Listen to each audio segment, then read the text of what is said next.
CFA, Centro Familiar de Adoración. Herodes era un jerarca de Galilea, Poncio Pilatos de Jerusalén. Se conjuntaron contra los gentiles y algunos del pueblo de los judíos para matar al Hijo de Dios. Ahora, hermano, dice la palabra de Dios que para que se cumpliese lo que estaba escrito, lo que dice la Escritura. Dios pudo haber no muerto si Él no hubiera querido. ¿Está aquí conmigo?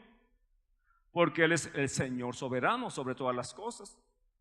Pero para que se cumpliera esa la Escritura y para salvarnos del pecado, Él murió en la cruz del Calvario y se levantó de los muertos por amor a nosotros.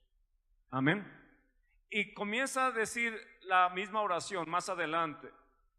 Lo que dice, cuando termina, dice: ahora, Señor, mira sus amenazas. Hasta ahí. La amenaza de los escribas o del concilio o de las autoridades le dijeron a Pedro y a Juan: ya no estén predicando el evangelio en el nombre de Jesús. No hablen de la resurrección de los muertos y no hablen que Jesús ha resucitado. Es lo que son las amenazas que le hicieron. Para nosotros, hermanos, en México, ¿verdad? Gracias a Dios no tenemos amenazas para no predicar el evangelio. Tenemos toda la libertad para hablar acerca de Jesús. Amén. Pero tenemos otras amenazas para la iglesia y es un desafío para la iglesia ahora. La amenaza de la iglesia en este tiempo y en nuestro país, hablando específicamente en nuestra ciudad, es decir, que las amenazas que tenemos ahora es la incredulidad del pueblo de Dios. Es la falta del conocimiento del pueblo de Dios en la Biblia. Otra amenaza es porque estamos acostumbrados a nuestro confort como iglesia. Estamos más preocupados por los bienes económicos y materiales. Estamos preocupados por nuestros títulos profesionales o por nuestra posición social en la que estamos viviendo. Es una amenaza que tenemos, que también la iglesia, su confort no le ha ayudado, sino que estamos tan tranquilos, tan en paz, sin hacer nada, que no predicamos el evangelio. Nadie nos está amenazando para no hablar acerca de Jesús, sino como nos estamos acostumbrando en este mundo y todo lo que el mundo me ofrece me agrada, esa es nuestra amenaza para la iglesia actual. Estoy preocupado por el mantenimiento de la casa, estoy preocupado por el dinero de la semana, pero no estoy preocupado para que yo me esté con Jesús para siempre. La falta de compromiso con el Señor es una amenaza para la iglesia ahora. Es algo que nos preocupa porque la sociedad nos está diciendo: cambia tu identidad, cambia tu forma de ser. No le hagas caso a lo que dicen los religiosos o la religión. Ve, sé tú tu mejor jefe, sé tu dueño, tú puedes solo, ¿verdad? Entonces quiere decir que la amenaza que estaba pasando la iglesia primera, ¿verdad?, no es la misma de ahora. Ellos estaban más preocupados en el hablar del evangelio que hablar de los hermanos. A ellos no les preocupaba si el pastor vino bien vestido, mal vestido, estuvo despeinado, sus zapatos no están boleados, la hermana me miró mal, no me saludó, no me dio de comer. La iglesia no estaba preocupado por eso. La iglesia estaba preocupada para salir de su confort y predicar el evangelio alrededor de ellos. Porque Dios les había mandado ir y hacer discípulos a todas las naciones. ¿Está aquí conmigo? Pero también el desafío de la iglesia actual es que nosotros nos hemos encerrado en 4 paredes. Hacemos congresos espirituales, congresos de música, de alabanza, porque pareciera que estamos tratando de decir: hay que mantener a la iglesia tranquila, ahí en 4 paredes, hay que darles un show para que no hagan lo que tienen que hacer. Eso duele. Porque ahora hay muchos más congresos para la iglesia que muchos más congresos que para evangelizar. Estamos más preocupados si cantamos bien, si está bien nuestras salas de comunión, si tenemos luces de colores en nuestros templos, porque atraigo a la iglesia más que atraer a los que están perdidos. Entonces las amenazas ahora no es por predicar el evangelio. La amenaza es que nos estamos acostumbrando a lo que el mundo nos está ofreciendo y nos está anulando el enemigo. ¿Está aquí conmigo? Yo sé que no es grato escuchar esto, pero Dios me estaba tratando conmigo y me quería rasgar mis vestiduras cuando estaba estudiando. Porque no estoy conforme con lo que hemos alcanzado todavía. Aún no hemos visto todo el poder de Dios que puede ser derramado en la iglesia para cumplir la gran comisión. Porque la iglesia ahora ha dejado de ver grandes cosas que en este tiempo de la iglesia primera comenzó a ver. Por eso no creemos en milagros, no creemos en maravillas, no creemos en hablar en otras lenguas, porque pareciera que estoy mejor, tranquilo, sin emocionarme tanto, o sin brincar, o sin levantar mi voz. Esa es la amenaza actual para la iglesia. Nuestras generaciones presentes y futuras, como adolescentes y jóvenes, no quieren saber del Señor porque no han visto todo lo que Dios puede hacer en su iglesia. Amén. Entonces nuestros adolescentes y jóvenes, como están en la flor de la vida, o algunos adultos, están más preocupados por mantenerse firme en la tierra y todo lo que ellos nos está dando, más que poder entender que nuestro nombre debe estar escrito en el libro de la vida. ¿Está aquí conmigo, hermano? Entonces es una gran amenaza para la iglesia ahora. Pero lo que está diciendo la oración es que le están diciendo: Señor, mira sus amenazas, nos amenazaron para no hablar acerca de ti y lo que tú quieres hacer con toda la humanidad. Amén. Por eso es importante entender la palabra de Dios en su contexto y saber lo que Dios quiere hacer en la iglesia en esta actualidad.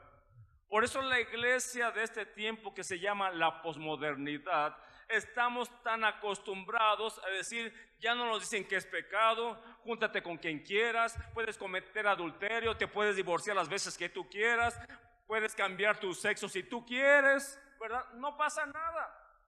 Hermanos, Dios nos ha hablado que vendrá por una iglesia sin contaminación, y ahora estamos más preocupados por la prosperidad económica y material más que por nuestro nombre esté escrito en el libro de la vida. Porque creamos o no, algún día daremos cuentas a Dios. ¿No está enojado conmigo, verdad? Ok. Porque otras organizaciones u otras iglesias no hablan acerca de la salvación, ni que podemos perder nuestra salvación. Estamos preocupados: ¿cuánto dinero me vas a traer a mí? ¿O cuánto dinero vas a aportar a la iglesia? ¿Verdad? Pero para nosotros es más importante que nuestro nombre y nuestra congregación estén seguros en Cristo Jesús. Porque el enemigo nos está envolviendo para hacer otras cosas más que para hacer la labor. En nuestro país, en nuestra ciudad, se ha levantado la maldad. Adolescentes, jóvenes y adultos se suicidan porque piensan que no hay esperanza. Hombres y mujeres se están siendo amadores de sí mismos. Están confundiendo la sociedad para que no hablemos a más de religión, porque dicen que la religión es la opresión, el oprobio de la gente. Pero para nosotros no es una religión, sino un estilo de vida, de vivir conforme a la palabra del Señor. Amén. Ahora, entonces, si entendemos que hay amenazas para la iglesia actual, también usted y yo debemos entender que esta iglesia está siendo comprometida y se está comprometiendo con Dios. Dice aquí en el versículo que estamos leyendo, dice: para hacer cuanto tu mano y tu consejo habían determinado que sucediera. Y luego vuelve a decir: ahora, Señor, mira sus amenazas y conceda a tus siervos que con todo de nuevo hablen de tu palabra. No le está diciendo: por favor, quita a nuestros enemigos, que ya no nos metan a la cárcel. Está diciendo: Señor, en medio de la amenaza, concédanos el valor, la valentía, la firmeza, la convicción, a pesar de las amenazas, queremos predicar el Evangelio. Es lo que dice esta palabra de Dios. No está diciendo, Señor, no quiero entrar a la cárcel. Está diciendo, aun cuando nos azoten, aun cuando nos lleven al concilio, aunque nos metan en la cárcel, danos la valentía para seguir predicando el Evangelio. Y creo que es lo que necesitamos ahora, hermano. Con denuedo hablar la palabra de Dios, esté con quien estemos. ¿Está aquí conmigo? Porque el que está cerca de mí y no conoce a Jesús, yo sé a dónde va a ir. ¿Y qué hago para que él no se vaya a un tormento eterno si no hablo con fe y con convicción la palabra de Dios? Porque ahora nos dicen, no me des de tu religión, me estás ofendiendo, ¿verdad? Tú tus creencias y tú las tuyas. Y uno dice, ok, lo que tú quieras. Pero no debe ser así. Aunque le falte el respeto, hablando de mi fe, tengo que hablar acerca de Jesucristo. Dios hará la obra en él, yo no. Pero mientras mi boca hable de que existe un Dios verdadero y hay salvación en él, esa es mi tarea y es la tarea de la iglesia. Amén, hermanos.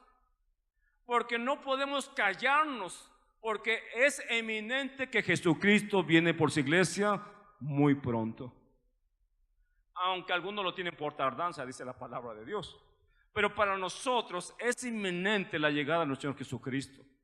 Porque vemos tantas señales que nos marca el mundo que Jesucristo viene por su iglesia. Ahora, hermano, dice aquí, versículo 30.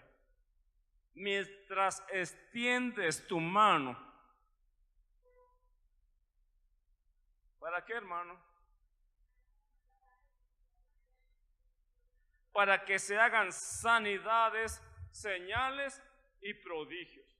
Es decir, mientras nosotros hablamos de tu palabra y predicamos, tú vas a extender tu mano y vas a hacer grandes cosas cuando hablemos de tu palabra. Amén. Es decir, habrá señales, habrá ¿qué más? Sanidades, señales y prodigios. Unas enfermedades serán sanadas, habrá señales maravillosas que Dios va a hacer, en eso están diciendo, y habrá grandes prodigios, lo que nunca un hombre ha visto en su vida. ¿Qué no hemos visto?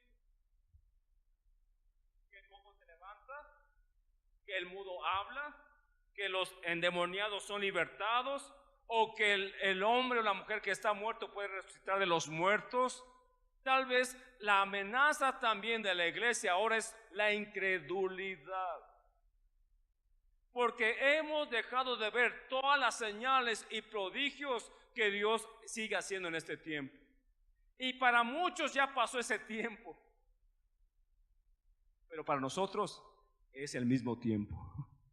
Porque para Jesucristo no hay variación y no hay tiempo para que termine. El Señor es el mismo ayer, hoy y por todos los siglos. Amén. Pero nosotros como iglesia a veces somos los más incrédulos que los propios incrédulos. Y estamos determinando a ver si va a pasar, a ver si Dios quiere hacer esto, o a ver si vamos a tener fe. Hermanos, dice, Señor, conceda a tus siervos que hablen con denuedo, con convicción, con fe, con valentía tu palabra. Amén. A veces, hermanos, y no es tan importante ser un estudio o un alumno del Instituto Bíblico, porque esta iglesia que estaba orando no fue al Instituto Bíblico, su instituto fue ver a Jesucristo y su instituto fue ver a los discípulos y apóstoles. No estoy diciendo que no nos preparemos en el conocimiento de la palabra, pero en ese momento estaban más preocupados para hablar del Evangelio, ¿verdad?, que tenerse tranquilos, que estarse tranquilos. Amén. Uno, hermano, tiene que aprender de la palabra de Dios, de lo que ha hecho en mí y ponerla en práctica luego. En el instituto no nos dicen cómo sacar a los demonios. No hay una materia que diga exorcismos o liberación, no hay, ¿verdad? Nomás nos refieren así, pero vemos, hermanos, que todo el momento que Dios prepara es para que la iglesia esté lista en cualquier acontecimiento que tengamos enfrente. ¿Está aquí conmigo? Ahorita mismo estamos preocupados por el día de mañana, qué voy a hacer, qué voy a comer, qué voy a prepararme, más de lo que voy a hablar acerca del Evangelio, ¿verdad? Estamos diciendo, mañana tengo esto, voy a hacer el otro, voy a hacer aquí, voy a hacer acá. Y de la palabra de Dios, ¿por qué no me pongo un objetivo para hablar acerca de alguien de Jesucristo? ¿Está aquí conmigo? Así que es importante que la iglesia hoy sepa cuál es el desafío actual en el que vivimos. Estamos tan confortables, estamos tan tranquilos, que necesitamos un despertar espiritual para que la iglesia hable con denuedo su palabra. Amén, hermanos. ¿Está aquí conmigo? ¿Usted cree que es apremiante hablar del Evangelio en estos tiempos? ¿O hay que esperar otro siglo más para ver qué pasa? Porque nosotros, Dios nos desafía día con día. ¿Qué estamos haciendo usted y yo? ¿Qué estamos haciendo como iglesia? ¿Estamos haciendo la labor a la cual fuimos llamados o estamos en un confort que nos está haciendo daño? En el tiempo del siglo XV, XIV y XV, no había guerras como anteriormente del siglo XV o XIV. Las naciones estaban en paz, no había guerras, no había pleitos en Europa, estaba todo tranquilo supuestamente, pero los hombres, al no tener guerra, se comenzaron a hacer más delicaditos, más finitos, sus pelucas blancas, ¿sí? Porque no tenían que hacer, entonces estaban solamente prudentes, no hay guerra, entonces me voy a hacer muy finito. ¿Sabe de qué estoy hablando, verdad? Pareciera que la iglesia, cuando no siente amenazas,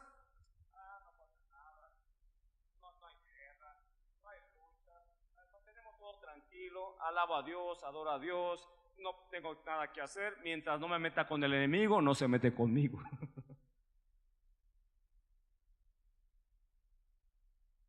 Pero sutilmente el enemigo nos está enfriando. El enemigo está diciendo, hey, iglesia, haz esto, hasta aquí está bien, lo demás, olvídate de eso. Pedro y Juan eran los primeros encarcelados a causa del Evangelio. Entonces, esta oración marca un precedente extraordinario y poderoso, porque a partir de esa oración ya no iban a ser solamente los discípulos de Jesús, sino que la iglesia se iba a ser desafiada para predicar el Evangelio a todas las naciones. Amén. Seguimos leyendo lo que dice. Y dice la palabra del Señor: mientras se hagan sanidades y señales y prodigios mediante el nombre de tu santo Hijo Jesús. Versículo 31, lea conmigo.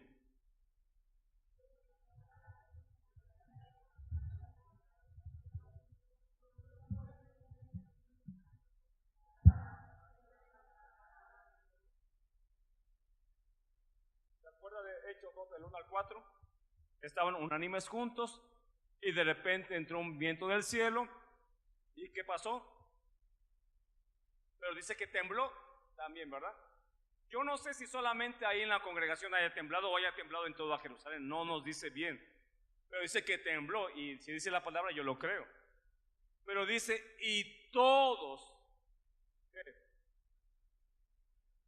A ver, lea conmigo, y todos fueron llenos. En Hechos 2 del 1 al 4 dice que había aproximadamente 120 personas, ¿no dice así? Y dice también, y tembló y fueron llenos todos del Espíritu Santo. Aquí ya no hay 120, hay más de 120 personas. No nos dice la cantidad, pero toda la iglesia que estaba orando a favor de Pedro y Juan, dice que clamaron a Dios, levantaron su voz y tembló en el lugar y todos fueron llenos del Espíritu Santo.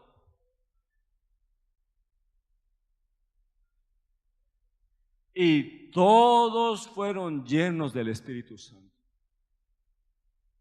No estaban hablando que viniera otra vez el derramamiento, sino que estaban pidiendo valentía y decisión para hablar la palabra de Dios. Lo que me está diciendo la palabra de Dios en este capítulo es que usted y yo necesitamos la llenura del Espíritu Santo para tener decisión y valentía y para vivir en santidad hasta que Jesucristo venga por nosotros. Porque si están pidiendo valentía, es decir, no van a ir con sus fuerzas, necesitan el poder de Dios. Zacarías dijo, no es con ejército ni es con espada, sino con mi Santo Espíritu. Por eso la iglesia necesita ser llena del poder del Espíritu Santo. Entonces la iglesia, cuando es llena del poder de Dios, comienzan a suceder grandes cosas y tremendas cosas para la gloria del Señor. ¿Se imagina usted si lo traemos este pasaje al momento actual? Imagínese un momento. Yo no soy Pedro ni soy Juan. Imagínese que soy Juan. Y estamos siendo amenazados por todas las cosas que pasan alrededor. Y que me hayan metido a la cárcel, que Dios no quiera, que sea por el evangelio, no por otras cosas. Y usted se reúne para orar.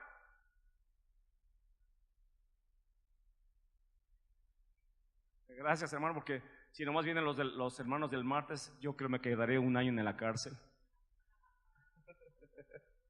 Porque lo menos concurrido es la oración.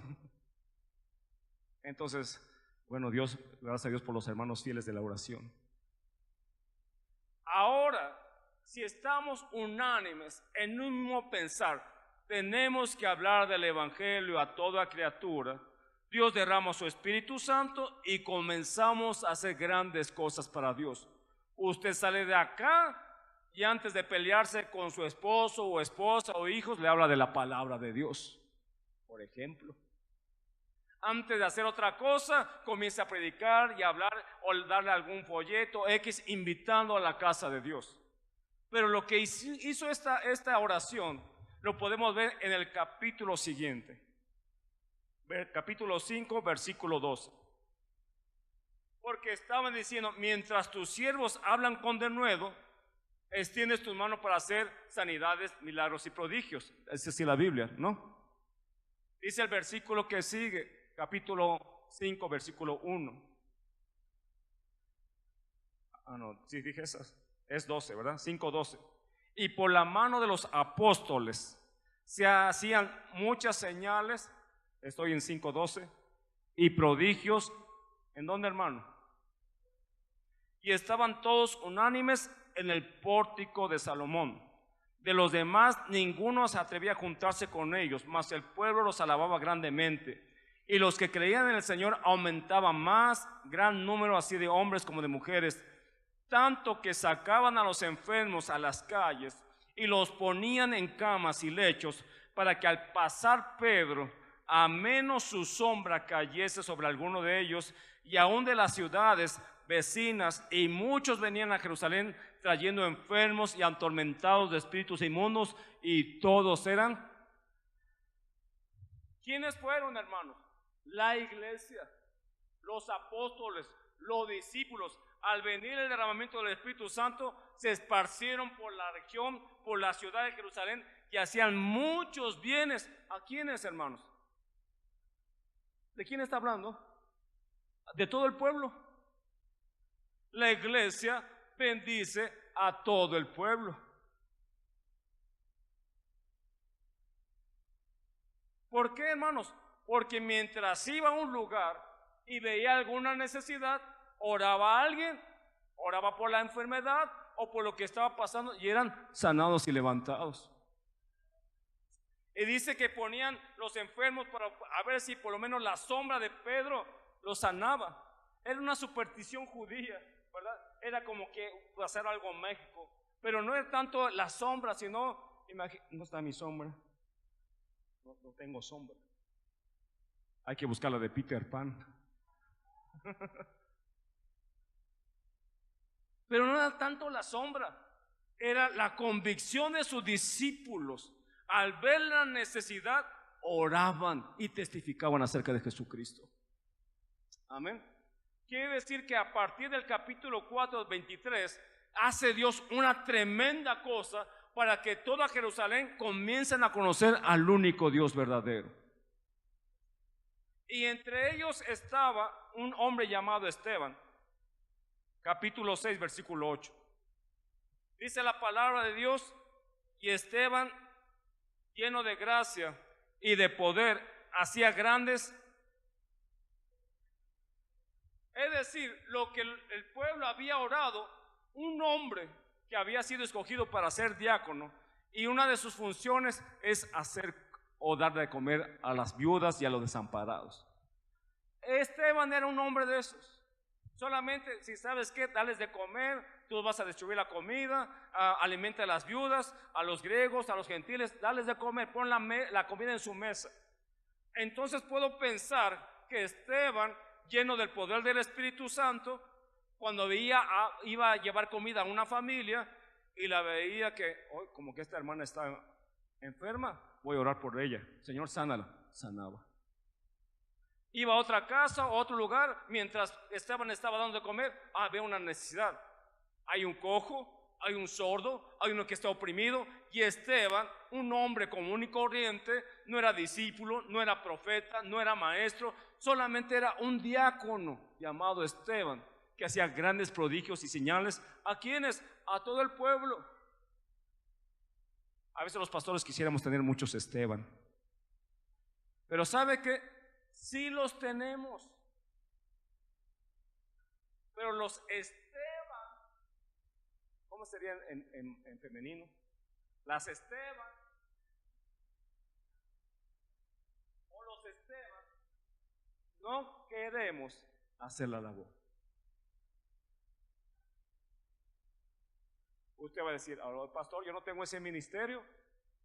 Todo a Dios, hijo o hija de Dios, Dios ha llamado para su servicio.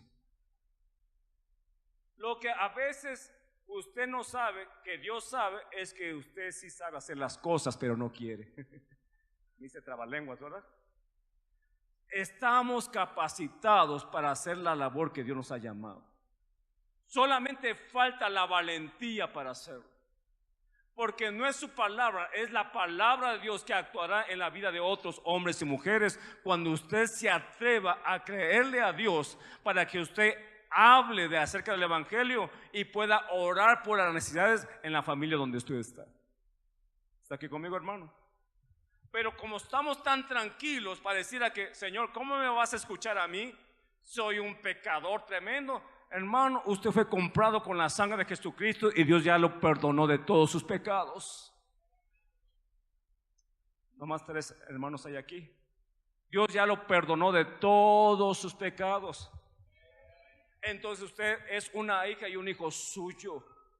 Y a los que creen en su nombre, echarán fuera demonios, pondrán las manos sobre los enfermos y seremos llenos del Espíritu Santo. Amén. En el nombre de Jesús. Así que las amenazas y el desafío para la iglesia hoy es que pongamos nuestra fe y nuestra confianza en Dios Todopoderoso.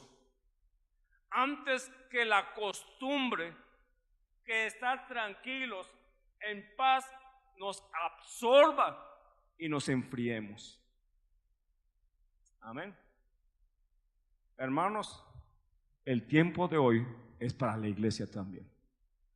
La iglesia, la primera iglesia, oraba para predicar el evangelio. A veces nosotros oramos más ahora por un beneficio propio que el beneficio para los demás. Estamos orando, provéeme, dame, prospérame, dame trabajo, dame hijos, dame un esposo, dame una esposa. Más para nosotros que más para afuera.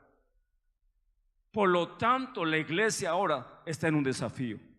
Y las amenazas del enemigo son iguales que en el tiempo de la primera iglesia, igual que nosotros. ¿Está aquí conmigo, hermanos? Usted está pensando, yo voy a hacer eso, si usted quiere. Yo soy capaz, si es capaz. Pero depende de usted. Si nos tomamos, tenemos la convicción de hacer las obras que Dios nos ha llamado a hacer. Amén, hermanos. Si me meten a la cárcel, déjenme en la cárcel, pero ustedes hablen del evangelio. ¿Sí me explico, hermanos? Usted y yo tenemos ese compromiso. Ahora, hermano, ¿cómo quito mi incredulidad? Dice que la fe viene por el oír y el oír la palabra de Dios. Mi fe aumenta cuando la escudriño, cuando la leo, cuando la estudio, cuando vengo a su casa, cuando escucho la predicación, cuando vengo al testimonio de los hermanos, comienzo a decir, sí, Dios lo puedes hacer, sí, Dios lo puedes hacer, tú tienes toda la capacidad, tú tienes el poder. Dice, para el que cree todo es posible. ¿Cree eso, hermano? Entonces tenemos que levantarnos de nuestro sueño, de nuestro letargo espiritual. Doy gracias a Dios porque a veces los hermanos descansan muy bien aquí en la casa de Dios, ¿verdad? Déjelo, echen una cobijita, tranquilo, mientras esté en la casa de Dios.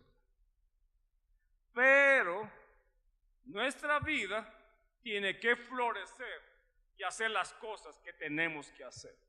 Dios no nos trajo a estar cómodos, nos trajo a estar incómodos. Por eso cuando hay lluvia o tormenta, felicito a los hermanos que vienen, porque ni el frío, ni el agua, ni el viento los detienen para venir a la casa de Dios, porque hay tormentas más fuertes para la familia y para la humanidad que la tormenta que me puede mojar todo, ¿verdad? Vengo a la casa de Dios, alabo y adoro a Dios, busco su presencia y me puedo ir tranquilo para hacer la labor que Dios me ha mandado a hacer. Así que cada uno de nosotros fuimos llamados para ser siervos y hablemos con valentía. ¿Está aquí conmigo, hermano? La decisión está en nosotros. ¿Hablamos con denuedo o nos tranquilizamos? Usted y yo decidimos. Pero, hermano, nuestros amigos, nuestra familia, el que está cerca de nosotros, se está perdiendo porque usted y yo no hablamos de Jesucristo. Y si usted ama a sus amigos y a sus familiares y a los que están cerca de usted, usted tiene que decirles que en Jesucristo hay salvación. Porque usted ya conoce su destino. Usted conoce su destino propio y el destino de él que no conoce a Jesús.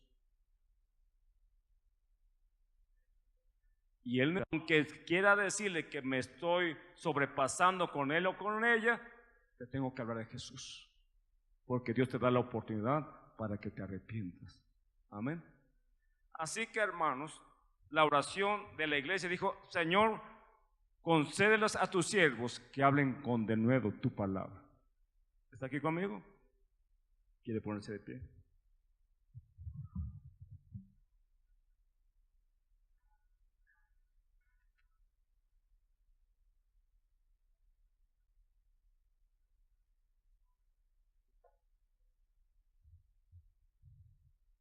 Si la iglesia fue movida por el Espíritu Santo hace más de 2000 años, lo mismo puede hacer la iglesia hoy.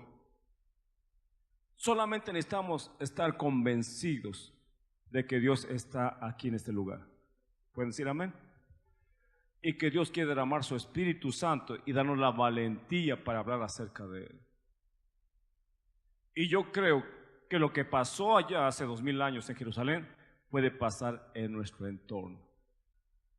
¿Se imagina usted convencido, decidido, saliendo de las calles? Usted puede hablarle a cualquier persona. Y si ve alguna necesidad física o espiritual, usted puede orar por la persona para que Dios haga o derrame o haga un portentoso, maravilloso evento en la vida de la persona. Amén, hermanos. Así que tenemos amenazas, hermanos. Muchas amenazas en este tiempo. Pero necesitamos levantarnos y movernos en el poder del Espíritu Santo. Amén. ¿Quiere cerrar sus ojos por un momento? Piense o pensemos lo que la iglesia debe hacer en estos días.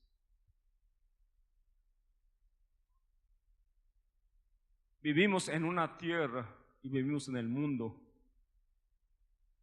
pero no tengo que aferrarme a este mundo. tengo que aferrarme a que mi nombre esté escrito en el libro de la vida.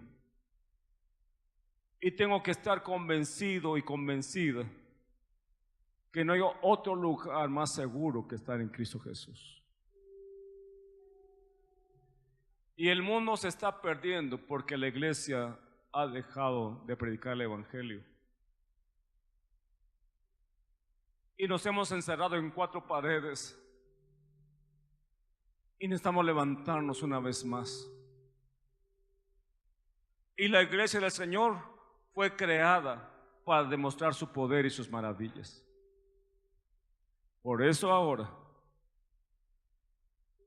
le podemos levantar nuestra voz a Dios y decir: Señor, que tus hijas y tus hijos hablen con denuedo tu palabra.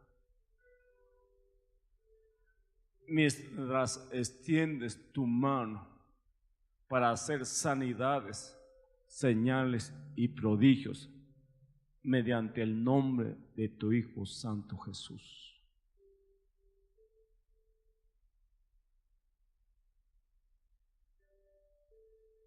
Ahí donde está, dígale: Señor, aquí estoy, usa mi vida. Usa mi vida. Si usaste la vida de Pedro y Juan y de una congregación, tú puedes usar mi vida para bendecir a otros. En el nombre de Jesús. Quiere levantar sus manos. Te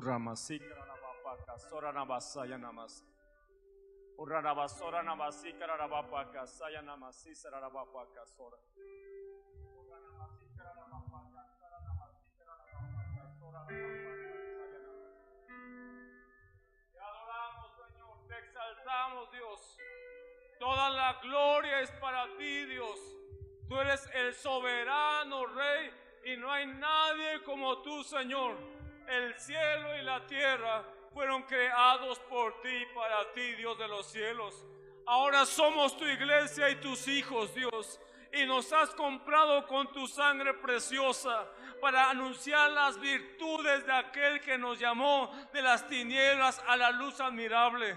Tu iglesia te necesita y necesitamos, Señor, ser embestidos otra vez con tu poder para levantarnos en el poder de tu Espíritu, Dios de los cielos.